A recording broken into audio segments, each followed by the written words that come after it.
Og så skal vi til slut have udregnet p-værdien, også i Excel-arket.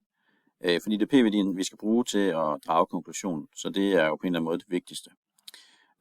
Kommandoen kan man se her, key2.fort.rt, fordeling selvfølgelig er det en forkortelse for.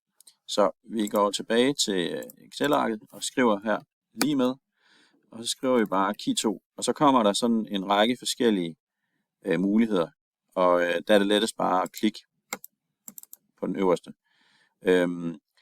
Så den første, det vi skal skrive først her, der hvor der står x, det er key anden teststørrelsen, og det var det tal, der stod hernede, så jeg klikker bare på den her celle, sådan der.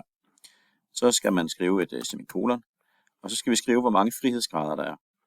Og det er et tal, man selv skal taste ind. I vores tilfælde er der 3 frihedsgrader, og det er vel altid i opgaven at stå, hvor mange frihedsgrader der er. Man skal bare huske at taste det rigtige tal ind. Her er der altså 3. Så slutter vi parentesen af og trykker enter. Og så får vi vores p-værdi.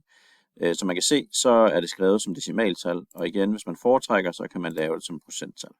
Og ændre lidt på antallet af decimaler også, hvis man foretrækker det. Det er ikke vigtigt, om man gør det ene eller det andet. Men sådan findes p-værdien altså i Excel med den kommando, der står heroppe.